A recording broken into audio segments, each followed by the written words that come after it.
Hello everyone, welcome to my YouTube channel. My name is Darshika Nishad. आज की video में हम बात करेंगे सेल वॉल के बारे में।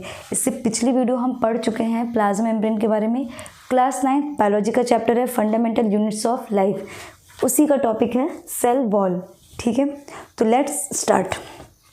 सेल वॉल क्या होता है? नॉन लिविंग रिजिड स्ट्रक्चर होता है। रिजिड मीन्स होता है हार्ड, ठीक है। Non living rigid structure to maintain the shape. Cell wall किसी भी चीज़ की शेप को प्रोवाइड करता है। देखो बेटा, see cell wall prokaryotic and eukaryotics दोनों में प्रेजेंट होते हैं, बट यूकैरियोटिक्स में except animal cell. Animal cell में सेल वॉल नहीं होती है, एंड प्रोकैरियोट्स में एक्सेप्ट माइकोप्लाज्मा। माइकोप्लाज्मा में सेल वॉल एब्सेंट होती है। ठीक है, इसके बाद क्या करता है? Provide protection. प्रोटेक्शन प्रोवाइड करता है सेल वॉल। वो कैसे करता है? देखो, जब आपने शॉपकीपर से वेजिटेबल परचेस किए थे तो उसने आपको एक पॉलीबैग दिया था, तो वो क्या था हमारा वहाँ पे? Plasma membrane. अभी हमने क्या किया? शॉपकीपर से एक और पॉलीबैग लिया। तो अगर जब डबल पॉलीबैग हो गया तो जो डबल पॉलीबैग है दूसरा वाला, वो हो गया हमारा सेल वॉल। ज़्यादा प्रोटेक्टेड हो गया ना दो पॉलीथीन से, तो इसलिए जो है ये सेल वॉल जब आ गया तो ज़्यादा प्रोटेक्शन प्रोवाइड करेगा किसी भी मैकेनिकल डैमेज से। नेक्स्ट क्या है? Cell to cell interaction. दो सेल्स के बीच में इंटरेक्शन कैसे होता है? ठीक है, देखो ये एक सेल है, cell membrane and cell wall, then again cell membrane and cell wall, cell membrane, cell wall. इसके बीच बीच में मिडिल लैमिला, ये कुछ गम की तरह होता है, पतला सा गम जैसा। ठीक है, ये जो गम होता है इसे हम क्या बोलते हैं? Middle lamella. मिडिल लैमिला किसका बना होता है? कैल्शियम पैक्टेट का। तो इस तरीके से सेल टू सेल इंटरेक्शन होता है दो सेल्स के बीच में। नेक्स्ट, जो प्लांट्स है, बैक्टीरिया है, फंजाई है या फिर एल्गी है, इनकी जो सेल वॉल होती है ना, थोड़े थोड़े डिफरेंसेस होते हैं। लाइक सेलुलोज है, किस में प्रेजेंट है? ये प्लांट्स में, सेलुलोज, हेमीसेलुलोज एंड पेक्टिन। इसके बाद नेक्स्ट क्या है? बैक्टीरिया की सेल वॉल कैसी होती है? पेप्टाइड और ग्लाइकिन की बनी होती है। फंजाई की सेल वॉल काइटिन की बनी होती है। एंड एल्गी की सेल वॉल में क्या क्या होता है? वो सेलुलोज होता है, गैलेक्टेंस होता है, मैनेंस होता है, एंड कैल्शियम कार्बोनेट भी प्रेजेंट होता है। कैल्शियम कार्बोनेट मीन्स लाइमस्टोन चूना जिसे बोलते हैं, वो भी यहाँ प्रेजेंट होता है। ठीक, अब देखो क्या होता है सेल और सेल वॉल का स्ट्रक्चर यहाँ पे देख लो। ये सेल वॉल है primary cell wall. Primary cell wall जो होती है वो कैपेबल फॉर ग्रोथ को बढ़ाती है। ठीक है, ग्रोथ करती है। किसी भी प्लांट सेल की जो प्राइमरी सेल वॉल होगी वही उस प्लांट सेल की ग्रोथ के लिए रेस्पॉन्सिबल होगी। और वही जो प्राइमरी सेल वॉल है वो एक तो वो लिविंग है, ठीक है, वही केवल किसकी बनी होगी? सेलुलोज, हेमीसेलुलोज और पेक्टिन की। उसके बाद क्या होता है? कुछ टाइम बाद ये ग्रोथ रुक जाती है तो सेकेंडरी सेल वॉल आ जाती है। सेकेंडरी सेल वॉल का ग्रोथ में कोई फंक्शन नहीं होता, वो बस क्या करता है? वो सेल को मोटा कर देता है। ठीक है, मोटा कर देता है। किसका बना हुआ होता है? Made up of lignin. Lignin का होता है और सुबेरिन भी इसमें प्रेजेंट होता है। ठीक, और इसका फंक्शन क्या होता है? ये स्ट्रेंथ प्रोवाइड करता है। किसको? प्लांट को स्ट्रेंथ प्रोवाइड करता है। प्राइमरी सेल वॉल क्या करता है? ग्रोथ के लिए रिस्पॉन्सिबल होता है, और सेकेंडरी सेल वॉल क्या होता है? वो स्ट्रेंथ प्रोवाइड करता है किसी भी प्लांट को। ठीक है, इस पर सेकेंडरी सेल वॉल जो होता है वो बेसिकली क्या करता है? वो किसी भी सेल को हेल्दी कर देता है, मोटा कर देता है।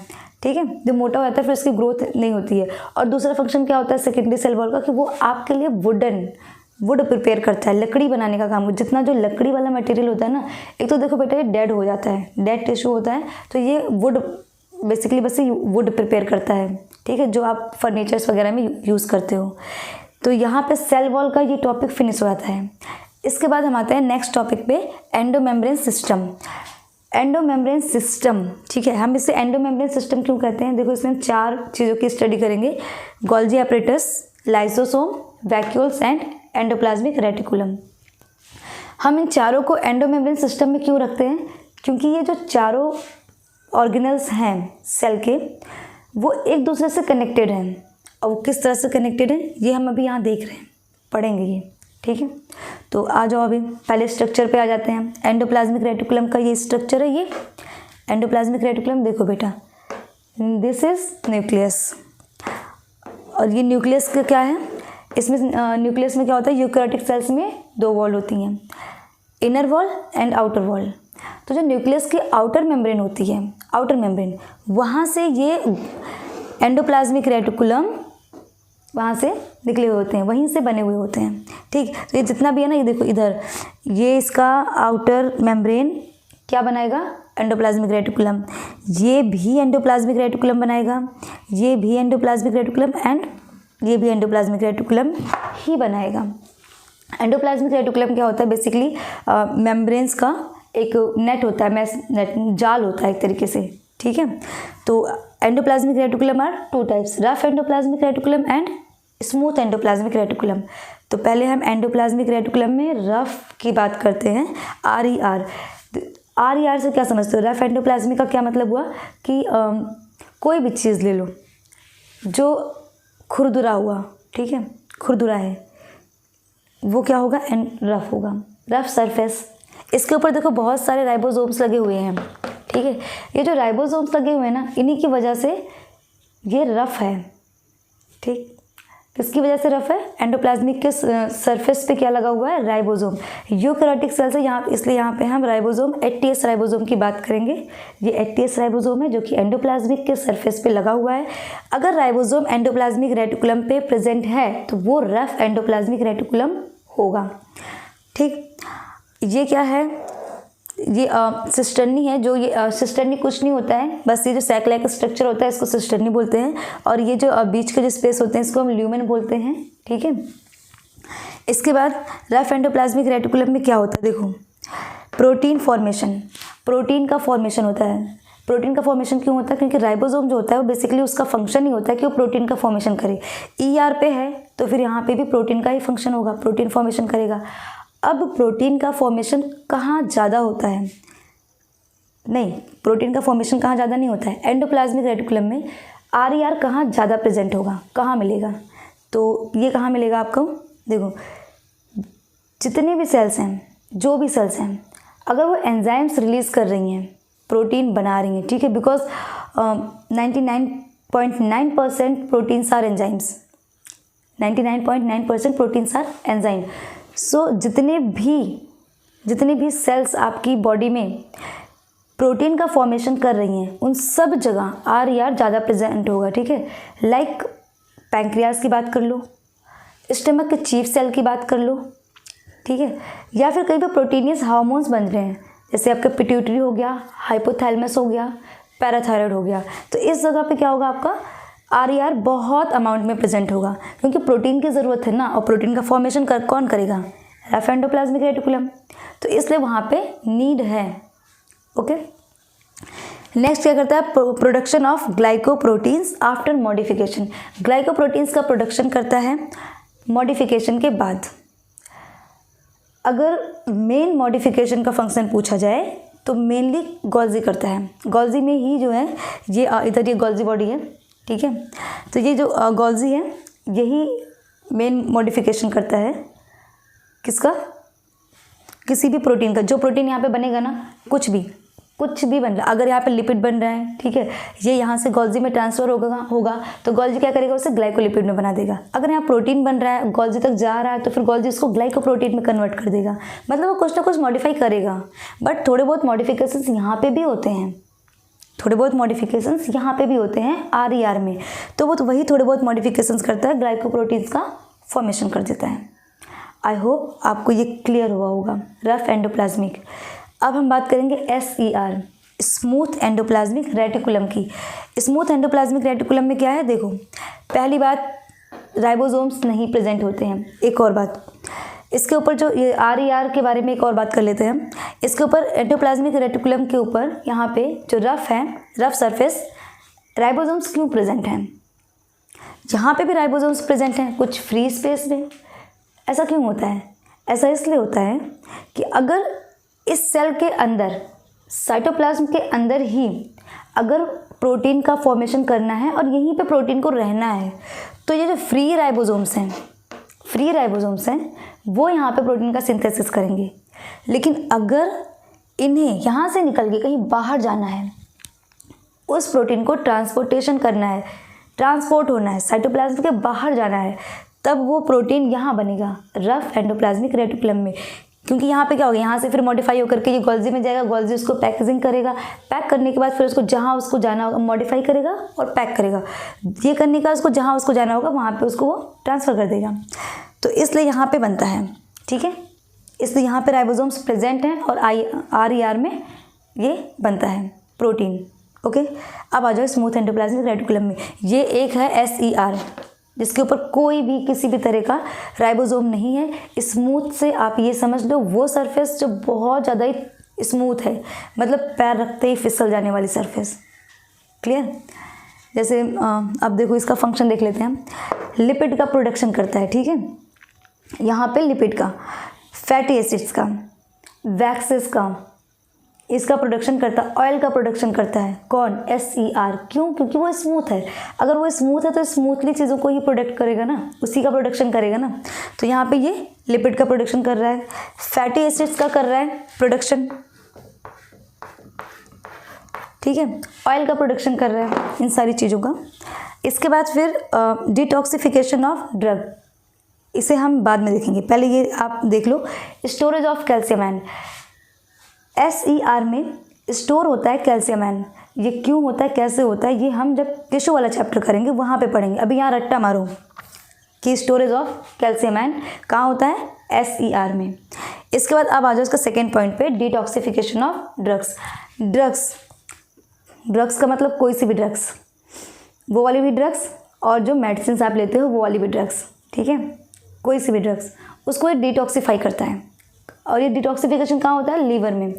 SER क्या करता है कि लीवर के अंदर कोई सा भी मेडिसिन होता है या फिर कोई बैड ड्रग्स है, ठीक है, या फिर आपका अल्कोहल है, उसे भी वो डिटॉक्सीफाई करके यूरिन में पास कर देता है और फिर आपकी बॉडी से वो एग्जिट हो जाता है। क्योंकि ज़्यादा देर तक ना ये ड्रग्स जो है वो आपकी बॉडी के लिए अच्छा नहीं होता है, तो उसको एग्जिट करना ज़रूरी होता है, ठीक। अब देखो क्या होता है, मान लो कोई अल्कोहलिक पर्सन है, दारूबाज है, बहुत ड्रिंक करता है, तो आपने सुना होगा ना कि कुछ लोग बोलते हैं ना कि हमें एक बॉटल में कुछ नहीं होता है, हमारा तो 2-4 बॉटल में तब जाके नशा होता है। तो उनके साथ क्या होता है ना, जिनको 2-4 बॉटल में नशा होता है, उनके साथ ये होता है कि उनका SER ना बहुत डेवलप हो चुका होता है, ज़्यादा डेवलप हो जाता है। तो वो जितना वो अल्कोहल लेते हैं फटाफट से उसको वो वाटर में डिज़ोल्व करता है और यूरिन में पास करके उसको बॉडी से एग्जिट कर देता है। तो नशा कहाँ से होगा, बॉडी में है ही नहीं, तो नशा कहाँ से होगा। और जो लोग पहली बार पीते हैं ना, पहली बार ड्रिंक करते हैं, एक पैग में ही उनको नशा हो जाता है अच्छा खासा वाला। तो ये जो ड्रिंकर्स होते हैं उनके साथ ये प्रॉब्लम होती है। इसके साथ और क्या होता है, जिनका SER बहुत ज़्यादा डेवलप हो गया है, suppose that you are taking alcohol and you have to take some good medicine, good drugs, ठीक है। तो इस केस में क्या होगा कि वो मेडिसिन आप पे इफ़ेक्ट नहीं करेंगी, क्योंकि आपने बहुत सारा ड्रिंक किया हुआ है, अल्कोहल आपकी बॉडी में पहले से ही बहुत ज़्यादा है और SER डेवलप हो गया है। तो वो क्या करता है कि जो ड्रग्स होती है उसके ऊपर OH ग्रुप ऐड करता है और उसको फिर वाटर में डिज़ोल्व करके यूरिन में पास कर देता है। तो वो ड्रग्स की आप रिपीट डोज लेते रहते हो, लेकिन आपकी बॉडी पे ना इफ़ेक्ट नहीं हो पाता है। आपने देखा होगा जो ड्रिंकर्स होते हैं ना, उनका लीवर इतना डैमेज हो जाता है कि फिर उनका ट्रीटमेंट होने के बाद भी वो अच्छा नहीं होता है, वो लास्ट में उनकी डेथ ही हो जाती है, नहीं बचते हैं वो, क्योंकि ये SER ना वो ड्रग्स को कहीं और जाने नहीं देता है। जैसे बॉडी में गया उसको डिटॉक्सीफाई किया और बॉडी से एग्जिट कर दिया। बॉडी से एग्जिट करने के बाद क्या होगा, अब ड्रग्स का तो कोई इफेक्ट है ही नहीं, तो कहाँ से पेशेंट ठीक होगा, नहीं हो सकता ठीक ना।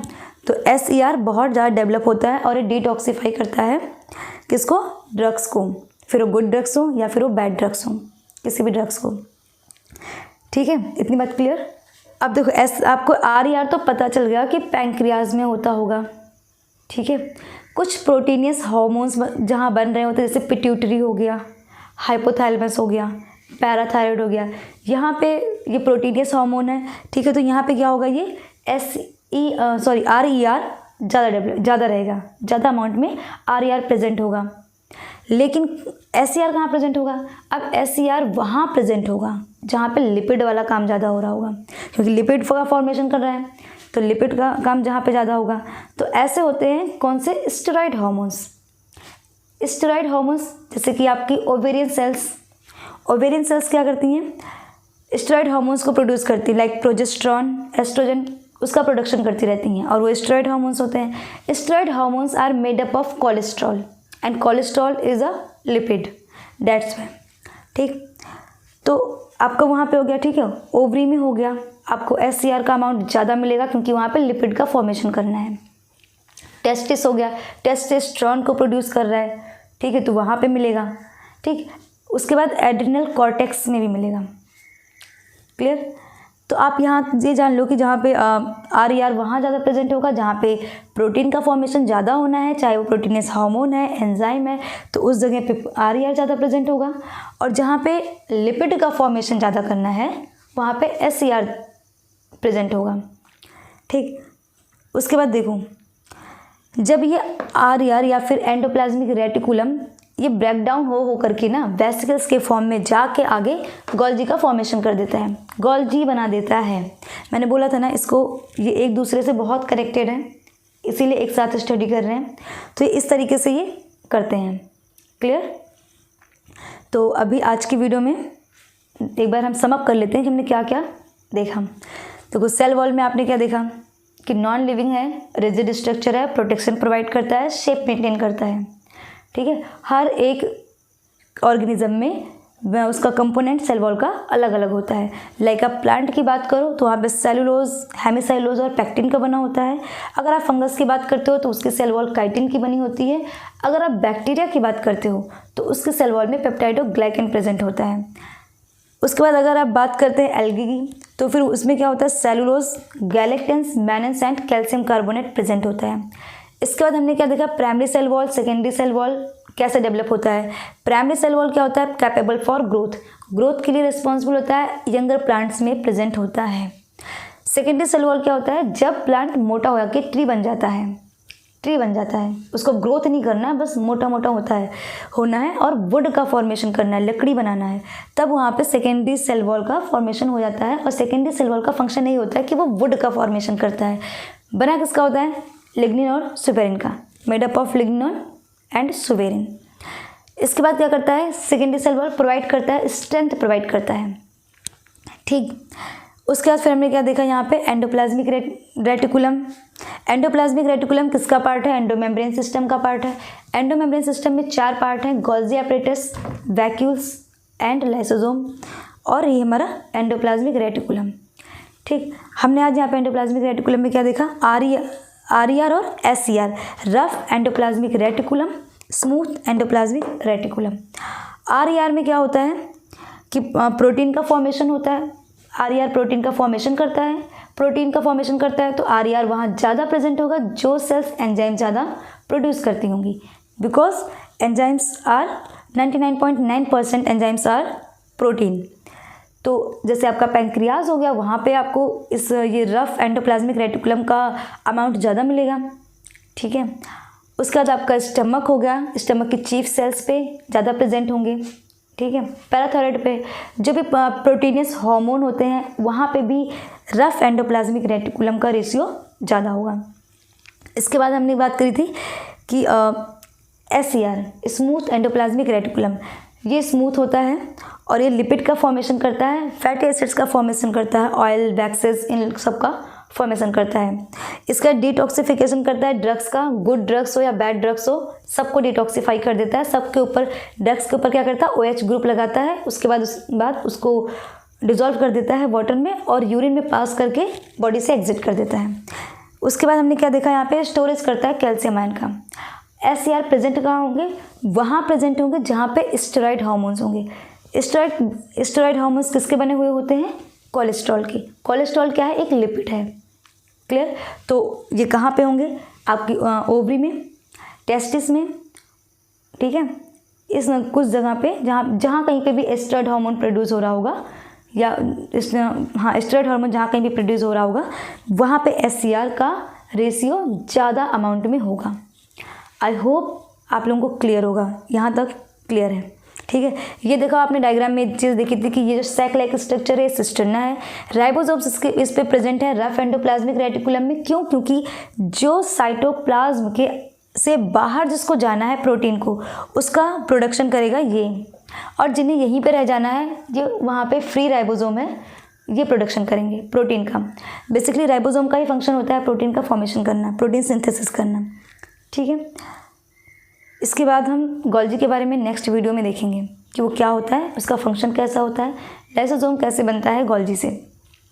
आई होप आप लोगों को क्लियर हुआ होगा। If you have any doubt feel free to ask in comment section.